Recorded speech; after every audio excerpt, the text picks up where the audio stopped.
Acts chapter 25, verse 1. Paul before Festus. Festus then, having arrived in the province, 3 days later went up to Jerusalem from Caesarea.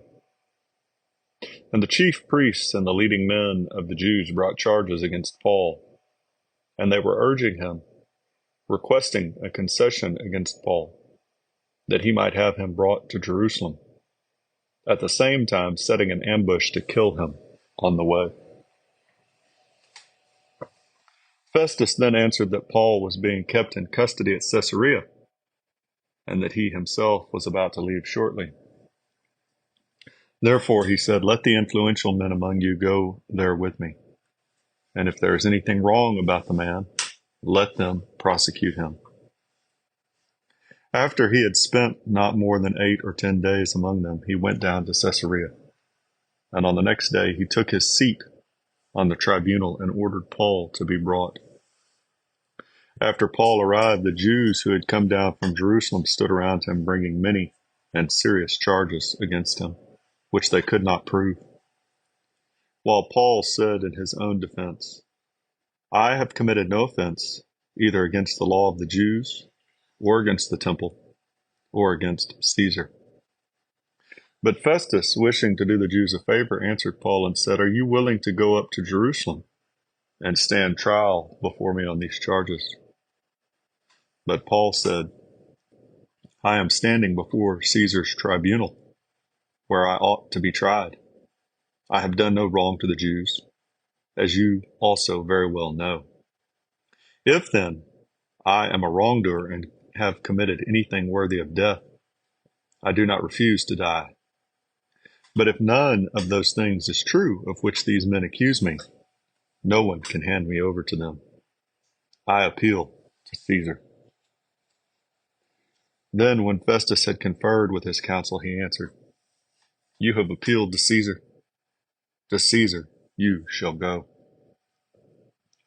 Now when several days had elapsed, King Agrippa and Bernice arrived at Caesarea and paid their respects to Festus. While they were spending many days there, Festus laid Paul's case before the king, saying, "There is a man who is left as a prisoner by Felix.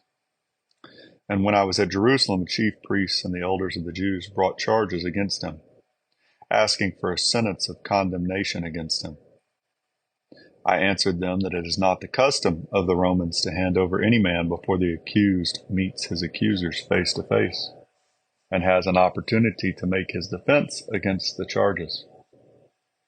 So after they had assembled here, I did not delay, but on the next day took my seat on the tribunal and ordered the man to be brought before me. When the accusers stood up, they began bringing charges against him, not of such crimes as I was expecting, but they simply had some points of disagreement with him about their own religion and about a dead man, Jesus, whom Paul asserted to be alive. Being at a loss how to investigate such matters, I asked whether he was willing to go to Jerusalem and there stand trial on these matters. But when Paul appealed to be held in custody for the emperor's decision, I ordered him to be kept in custody until I send him to Caesar." Then Agrippa said to Festus, "I also would like to hear the man myself."